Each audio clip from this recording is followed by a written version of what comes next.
Varicose veins కి సరైన చికిత్స కోసం సంప్రదించండి ఎవిస్ హాస్పిటల్.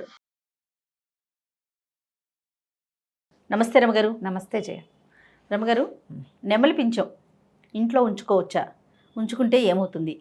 అంటే నాకు ఒక్కదానికి వాడతారని మాత్రం తెలుసు, బల్లులు రాకుండా పెడతారటండి. ఎస్, అదొక్క పాయింటే తెలుసు నాకు. ఇంకా ఏమైనా ఉపయోగాలు ఉంటాయండి? అది కాదు జయ, ఇలాంటి అనుమానాలు ఎందుకు వస్తాయో అర్థం కాదు. వస్తాయండి, అంతేనండి రమగారు, అంతే. రోడ్డు మీద అప్పుడప్పుడు మనకి ఈ నెమలి పించాలు అమ్మేవాళ్ళు కనపడతారు. అవును. నెమలి పించం అంటే ఏమిటి? అదేమన్నా ప్రత్యేకమైందా? దాని తోకలో కుచ్చు, అంతే అంతే కదా. నెమలి పించాలకి ఒక ప్రత్యేకత ఉంది. కానీ కళ్ళు అట్లా తిప్పలేము, చూసారా ఎంత టెంప్టీగా ఉంటుందో రమగారు. నాకైతే భలే ఇష్టం. అవును, అదే పాయింట్ అందులోది. అంతేనా? అంత కాక అది కాదు జయ, ఇప్పుడు ఏ పక్షివైనా రెక్కలు ఈకలు మనం ఇంట్లో పెట్టుకుంటామా? పెట్టుకోం. ఊళ్ళల్లో ఏం చేస్తారో తెలుసా? పల్లెటూర్ల వాళ్ళకి తెలుసు, కాకి రెక్కలు రాలి పడుతూ ఉంటాయి. 3-4 రెక్కల్ని ఇలా కట్టి వేళ్లాడేస్తారు, కాకులు రాకుండా ఉండటం కోసం. పొద్దుటిపూట ఈ వెన్న చేసుకున్నా ఏదైనా ఎండ పెట్టినా కాకులు కవట్లాడిపోవటం అంటారు దాన్ని. కాకులు పడిపోతూ ఉంటాయి వచ్చి. అప్పుడు ఏం చేస్తామంటే ఈ కాకి రెక్కలు కడితే కనుక కొంచెం అక్కడేదో వీళ్ళు కొట్టి దాన్ని చేశారన్న అనుమానంతో కాకులు రావుట. ఓకే, రావని మా వాకిట్లో కూడా 1-2 కట్టేసి ఉంటుండేవి. మాకు పెద్ద వాకిలి, ఏదో ఓ పక్కన ఒడియాలు పెట్టిన దగ్గర మాత్రం అది కట్టేవాళ్ళం. అది మనకి కాకులు ఎక్కువ కనిపిస్తాయి, మనం ఇక్కడ కనిపించవు. ఇక్కడ అసలు నేను కాకి కనిపిస్తాయి, పావురాలే ఉంటాయి. అవును, ఇప్పుడు పావురాయి రెక్కల్ని ఇంట్లో పెట్టుకుంటామా? మనం పెట్టుకోం కదా. ఇప్పుడు ఎట్లా మన జుట్టు రాలింది, ఎంత మంచి జడ ఉన్నది, ఇంత భారీ జుట్టు అని దాన్ని ఉంచుకుంటాం? లేదు, ఉంచుకో. అందంగా పెంచుకున్న గోళ్ళని కట్ చేశాక శోభించదు, తీసుకెళ్ళి జాగ్రత్తగా మట్లో పడేయాలి దాన్ని. అంతే. ఇంట్లో కూడా వేసుకోకూడదు. ఏదో పక్కన పడి ఉంటుందిలే, రేపొద్దున ఊడవచ్చలే అని కూడా భావించాం మనం. జుట్టు దువ్వంగానే చుట్టడం, ఏ డస్ట్బిన్లోనే పెట్టడం, మట్టిలో కూడా పెట్టేసేయచ్చు. గోల్డ్ కానీ ఇవి కానీ అవి కరగడానికే చాలా సమయం పడుతుంది. పక్షి రెక్కలు కూడా అలాంటివే. ఏ పక్షి రెక్కనైనా ఈకలని, రెక్కలని కాదు, రెక్కల్లో ఉండేటువంటి ఈక, కాకీక అని చెప్తాం కదా. కాకీకకి లేని ప్రత్యేకత నెమలీకకి ఎందుకు వచ్చిందంటే కృష్ణుడు దాన్ని ధరించటం వల్ల.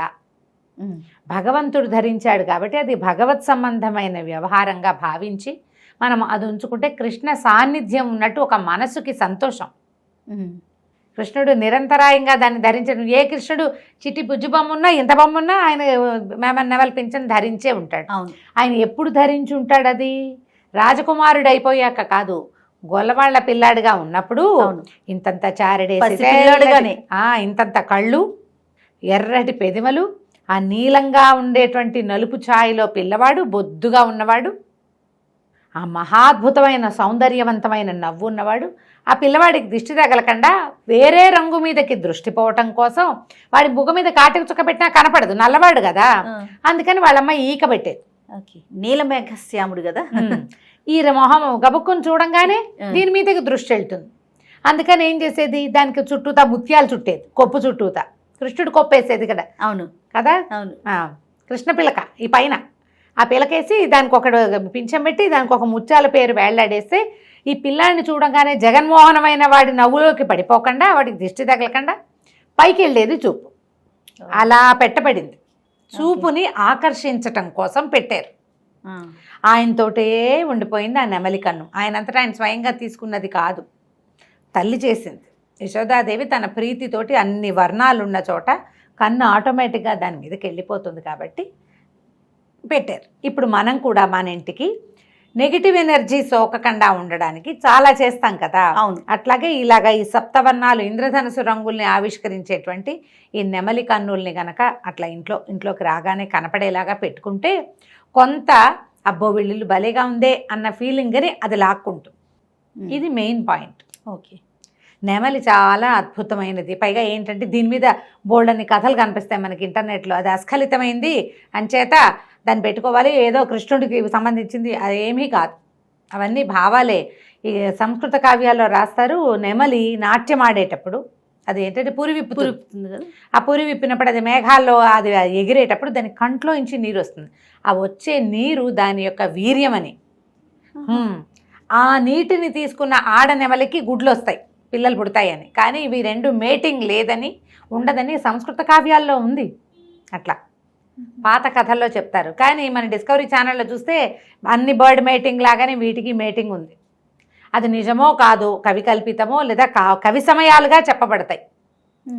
ఇప్పుడు ఆడనెమలి అందంగా ఉండదు, మొగనెమలి మహాద్భుతంగా ఉంటుంది. ఈ పింఛ ఉండేది మొగనెమలికి. అవును.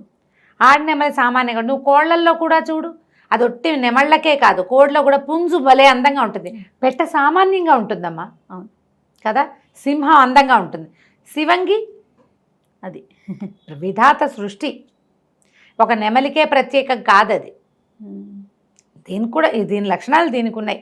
ప్రధానమైంది ఇది భగవంతునికి శిరోభూషణంగా ఉండటం వల్ల మనం ఇది చేస్తాం అంతే. ఇప్పుడు ఈకల్ని కూడా ఇన్నేసి పెట్టుకోం, అవి మనకి దొరకవు, మన ప్రాంతాల్లో కనపడవు, కొనుక్కుంటాం ఎక్కడైనా కనపడితే. పైగా ఒకసారి తెస్తే పాడవదు, చాలా కాలం పాటు ఆ అద్భుతమైన అమరిక. అదంతా కూడా భగవత్ సృష్టి విచిత్రమే కదా. అవును. దానికి ఇప్పుడు పక్షులకి వాటి శరీరపు రంగులే జనరల్గా ఉంటుంటాయి. వాటి ఈకల్లో కాకికి నల్లగా, పావురానికి తెల్లగాను, కాస్త గ్రే కలర్లో ఉంటుంది. రామచిలకి కాస్త ఆకుపచ్చగా ఉంటుంది, అంతేనా. అవును. నెమలికి దాని శరీరపు వర్ణం కంటే తోకలో ఉండే పింఛపు వర్ణము చాలా గొప్పది, ప్రత్యేకమైంది. కాబట్టి చక్కగా తెచ్చిపెట్టుకుంటే సౌందర్యవంతంగా కనపడుతుంది. మన దృష్టిని పొద్దురుపూట లేవగానే కనపడేటట్టుగా పెట్టుకోమని కూడా కొంతమంది పెద్దవాళ్ళు చెప్తారు. ఏవో తంత్రాల్లో చెప్పబడతాయి, కానీ దాన్ని బెడ్రూమ్లో పెట్టుకోవటం వల్ల, తెల్లవారు లేవగానే దాన్ని చూడటం వల్ల మీకు మనగుడే అత్యద్భుత ప్రయోజనం అయితే పెద్దగా ఏం ఉండదు. కాకపోతే ఏంటంటే ఒక ప్లెజెంట్ ఫీల్, ఒక నెగిటివ్ ఎనర్జీని లాక్కునేటువంటి, అంటే దృష్టిపాతాన్ని లాగేటువంటి ప్రత్యేకమైన లక్షణం ఉంది. కాబట్టే ఇది పెట్టుకోవాలి. ఈ మొగనెమలి అందంగా, ఆడనెమలి వికారంగా ఉండడానికి ఒక కథ కూడా చెప్తారు జయ. పూర్వము క్రౌంచ పక్షులు అంటే ఇప్పుడు స్వర్గంలో ఉంటాయట. క్రౌంచ పక్షి అంటే క్రౌంచ పర్వతం, అది ఎక్కడ ఉంటుంది, మన కుమారస్వామి ఉంటాడని క్రౌంచ పర్వతం మీద అట్లా చెప్తారు. ఆ పక్షులట దేవతా పక్షులు అని చెప్పాలి, స్వర్గంలో ఉండేవి, మేరు పర్వతం మీద విహరిస్తాయట. అవి ఒక సమూహంగా భూలోకంలోకి వచ్చినప్పుడు గాయపడ్డాయట. పడితే ఆ ప్రాంతానికి చెందిన ఒక మహారాజు వాటికి స్వాంతం పరిచాడు, ఏదో కాస్త వైద్యం చేస్తే ఆయన చాలా సంతోషించి అవి నీకేం కావాలని అడిగితే ఏమన్నట్టయినా మీలాగా పక్షిలాగా మారిపోయి అలా తిరగాలనుంది, అత్యద్భుతమైన పక్షిగా మారి, పక్షులు తిరుగుతుంటే ఒక ఆకాశంలో విహరిస్తూ ఉంటాయి కదా, ఒక అద్భుతంగా అనిపిస్తుంది నాకు, అలా మారాలనుందంటే ఆయనకు ఒక మంత్రం చెప్పారట. ఆ క్రౌంచ పక్షులు చెప్పి సౌందర్యవంతమైన పక్షిగా మారిపోతావు నువ్వు అని చెప్పి, ఈ మంత్రం మాత్రం ఎవ్వరికీ చెప్పకూడదు అని చెప్తే ఈయన అప్పుడప్పుడు ఆ మంత్రం చదువుకుని ఈ అందమైన నెమలిగా మారిపోయి అలా తిరుగుతూ ఉంటాడు. నెమళ్ళు ఎగురుతాయి కదా. అవును. ఎగురుతాయంటే ఈ మామూలు పక్షులు చేసినట్టు అలా విహరిస్తూ ఉండవు, కానీ పెద్ద చెట్టు కింద నుంచి ఒక్క ఎగిరెగిరి చెట్టు ఎక్కగలుగుతాయి.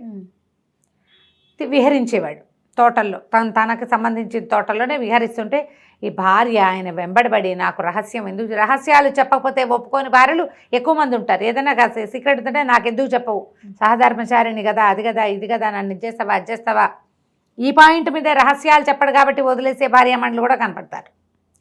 బలవంతంగా ఆ మంత్రం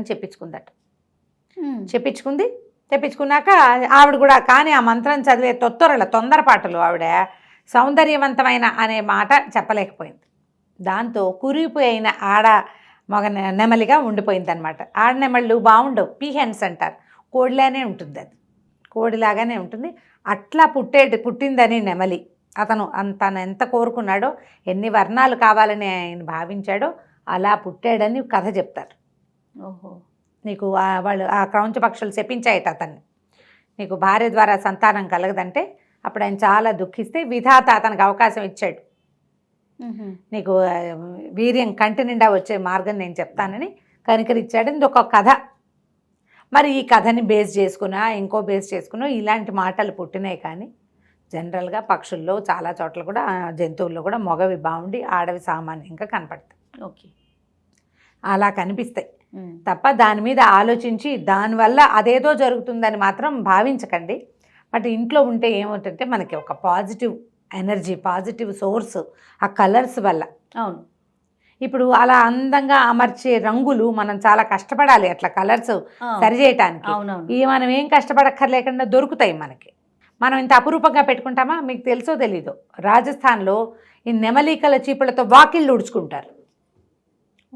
వాకిలి ఊడుస్తారు లిటరల్లీ. కుంచగా యూజ్ అవుతుంది అది.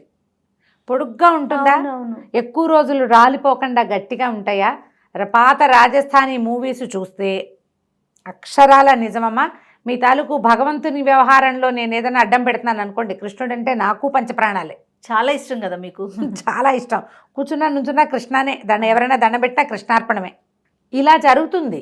అదేలేండి, ఆ ప్రాంతంలో అలా వాడతారు. ఇప్పుడు కృష్ణుడు అని భక్తిగా పెట్టుకునేవి. చిన్నప్పుడు ఏం చేశాను, నెమలికి పెట్టి దానికి కొబ్బరి ఇది వేసేవాళ్ళం, కొబ్బరి పువ్వు వారం అంటారు. ఏంటంటే లోపల మొవ్వులో మెత్తటి గుజ్జు లాంటిది ఉంటుంది, అది పెడితే ఇది పిల్లలు పెడుతుంది అనుకునేవాళ్ళం చిన్నప్పుడు.